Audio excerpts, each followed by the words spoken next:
Boa tarde a todos. Fui incumbido de fazer a palestra de hoje. Vamos ver o que sai aqui. Hoje eu queria falar um tema considerado fundamental para a vida de todos nós. O crescimento da empatia, né? Nas igrejas, muitas vezes reunimos com o objetivo de adorar, aprender e servir. No entanto, é crucial que façamos isso de corações abertos, dispostos a entender e apoiar uns aos outros. A empatia não é apenas uma virtude, é uma prática que podemos transformar em nossas relações com nossos testemunhos de todos nós. A empatia é a capacidade de se colocar no lugar do outro, de entender seus sentimentos e perspectivas diferentes da simpatia, e de sentir a pena de alguém sem necessidade de entender sua experiência. A empatia nos permite conectar de uma forma genuína um com os outros, criando laços mais fortes e significativos. Qual a importância da empatia na igreja e no nosso dia a dia? A empatia é a construção dos relacionamentos saudáveis, a ajudar a criar um ambiente onde possamos sentir valorizados e compreendidos. Isso fortalece nossos laços entre a comunidade e promover um senso de sentimento melhor.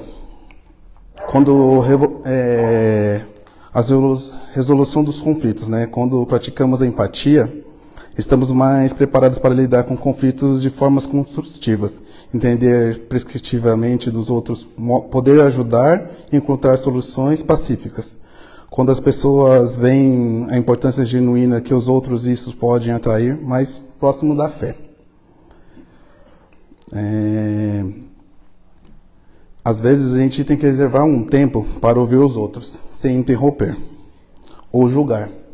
Ou, às vezes, as pessoas precisam ser ouvidas, se colocar no lugar do outro, entender as emoções e experiências dos outros, permitir a si mesmo, com uma sinceridade que estivesse dentro no lugar da pessoa do outro, apoiar ou ajudar. Ofereça apoio prático e espiritual. Às vezes, é um simples gesto de bondade. Pode fazer uma grande diferença na vida de alguém. Cultivar a paciência e compreensão. Reconheça que todos nós temos lutas e desafios no dia a dia. Sem paciência e compreensão, a gente não consegue passar por essas dificuldades, né?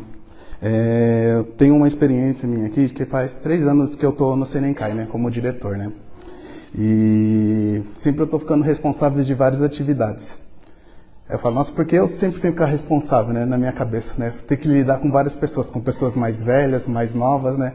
Com os mais velhos até já estou acostumado, né? Saber o jeito de falar, ser educado. Porque aí você falando educado, as pessoas fazem essas coisas, né? Com os mais novos, você vê eles pedem as coisas, não faz. Aí você começa a ficar nervoso. Porque daí eu falo, nossa, o que eu tenho que fazer para mudar, né? Porque eu falei, nossa, será que antigamente, na minha época, eu fazia isso também, né? As pessoas falavam comigo, eu não fazia. Mas não, é o jeito de outro dia, outro rapaz chegou comigo e falou, viu assim, né? Porque às vezes eu faço as coisas, não preciso demonstrar que eu estou fazendo.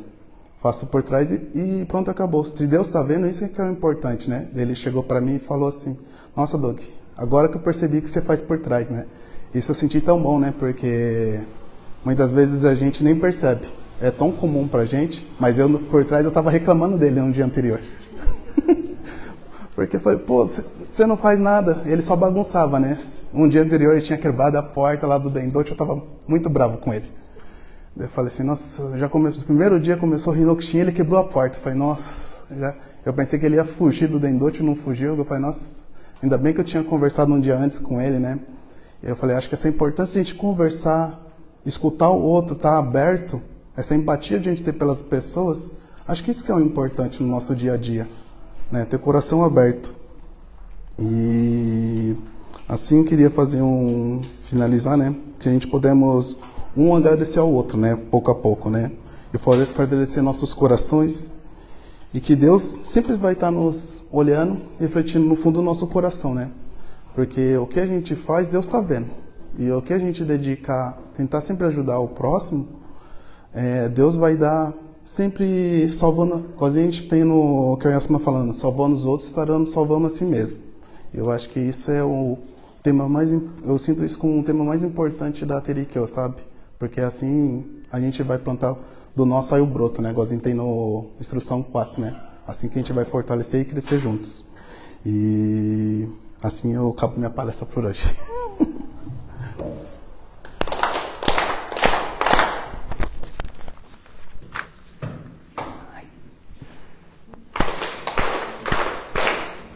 Muito bom dia a todos. Como está todo mundo muito rápido hoje, eu vou falar um pouquinho mais, tá? Estamos terminando com bastante ânimo a cerimônia do mês de maio. Agradeço muito a palestra do Douglas, o Caio também, que tem se esforçado bastante também. Muito obrigado, né? Temos mais 267 dias para o dia 26 de janeiro, que será celebrada em Jibá, a terra natal da humanidade, os 140 anos do ocultamento físico de Oyasama. Né? O calendário está ali, 267 dias. Como que está o coração de vocês? Estão preparados para esse dia? Espero que muitas pessoas possam regressar a Jibá no cenário de Oyasama e demonstrar a nossa evolução espiritual que tiveram durante esse período de 3 anos, 1000 dias. Sobre os episódios, gostaria hoje de comentar sobre o episódio 167, que é Se Salvar o Próximo. Vou ler, ele é escrito assim. Em 1885, Kimi, filha mais velha de Hyoshiro Kami, então com 13 anos de idade, ficou repentinamente quase cega. Em 7 de outubro do mesmo ano, Hyoshiro recebeu a orientação divina, perdendo a visão. Assim, enviou a sua esposa para Jibá, no seu lugar, quando Oyasama disse: sobre estes olhos, a sua condição não é nada sério. Deus está apertando-os um pouco com o dedo. Estar apertando significa que Deus está começando uma prova com uma orientação. Em seguida explicou: a transmissão da palavra por alguém, a transmissão da palavra por alguém. A solicitação a alguém é solicitação a alguém. Se passar pela boca de uma pessoa, é de uma pessoa. Se passar por 2 pessoas, são 2 pessoas. Passando pela boca de alguém, o assunto se distorcerá. Havendo distorção, haverá o erro. Na parte que ocorrer o erro, nada se poderá fazer. Assim sendo, é bom que venha a própria pessoa, que lhe explicarei bem. Tsune voltou para casa e transmitiu estas palavras ao seu marido, que concordou profundamente emocionado. Assim, partindo na manhã do dia 3, caminhando mais de 16 quilômetros, conduzido pela esposa e apoiado numa bengala, regressou a Jibá, onde Oyasama começou dizendo: ouçam bem, e contou-lhes a história da criação original por cerca de 2 horas. A intensidade da sua voz nessa ocasião era tanta que tudo ao redor chegou a tremer. Mal terminada a explanação, Hyoshiro deu conta de si e, sem que tivesse percebido quando e como, estava enxergando. Voltando para casa, a filha Kimi também tinha recebido a esplêndida graça. Entretanto, os olhos de Hyoshiro ainda ficavam embaçados, sem poder enxergar nada que estivesse longe. Por mais que refletisse, como não alcançava a maior graça, regressou a Jibá mais uma vez em janeiro do ano seguinte. Ao consultar Oyasama, ela lhe explicou: isso significa que a orientação terminou, mas que a prova não terminou. A prova é salvar o próximo e salvar a si mesmo. A entonação estava meio esquisita, né? A prova é salvar o próximo para salvar a si mesmo. Agora sim. Não deve se preocupar com seu próprio estado físico. se reformar o espírito, desejando sinceramente salvar o próximo, a sua própria doença será curada. A partir de então, esforçando-se com todo fervor, a causa da salvação foi também completamente salvo, né? Foi exatamente o que o Douglas falou também, né? Salvando os outros, será salvando a si mesmo. Falando um pouco desse Hyoshiro, quando ele era pequeno, ele foi separado da mãe e o pai, ele estava morando com o pai, mas o pai acabou fugindo, né? Aos 10 anos foi enviado à cidade de Sakurai para trabalhar. Foi obrigado a trabalhar sem ter quase tempo para dormir. Por isso não teve oportunidade para estudar. Hyoshiro se encontrou com Aoyasama pela primeira vez em 1872. Com o passar do tempo, foi-lhe ensinado que o motivo pelo qual os homens foram criados por Deus deveu-se ao profundo desejo de ensinar aos homens a vida plena de alegria e felicidade e compartilhar dessa alegria. Escutando isso, Hyoshiro começou a lembrar das dificuldades que passou quando era criança. Lembrando o seu passado de dificuldades, ele perguntou a Oyasama: "Foi-me ensinado que Deus criou os homens para que vivessem alegres. Mas por que eu, Hyoshiro, tive que passar por dificuldades durante muitos anos?" Então, Oyasama respondeu: "Hyoshiro, graças aos seus sofrimentos, você teve a oportunidade de compreender Deus.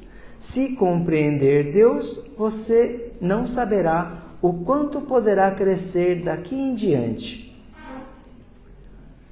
Quer dizer que, se não passar por dificuldades, não irá compreender Deus, pois são nas dificuldades que podemos realmente sentir a presença de Deus.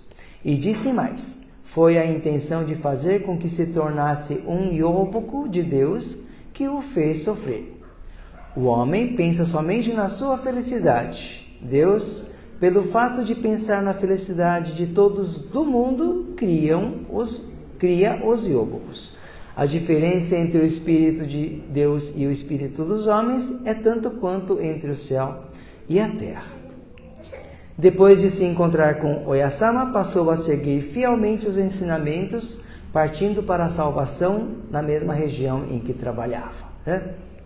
Então, vendo esse fato, podemos notar como Deus está dedicando o seu coração para criar vários Yobokus para a salvação do mundo, né?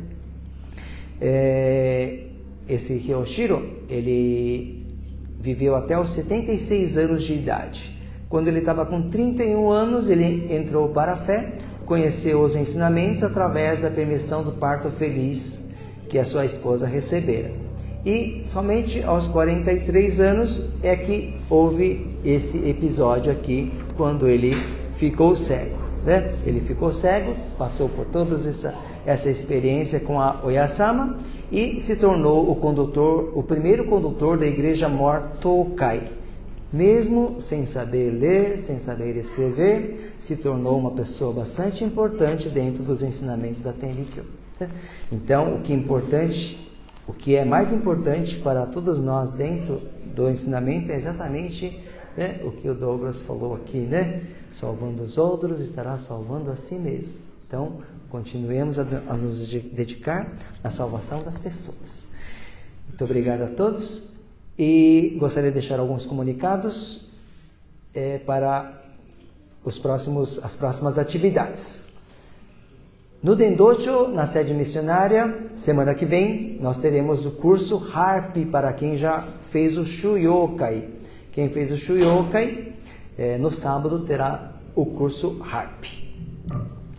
E quarta-feira agora, teremos o treino do Tefuri e no 4 a partir das 20h30 até as 21h30. No dia 7 de junho, mês que vem, teremos a Assembleia da Associação Feminina.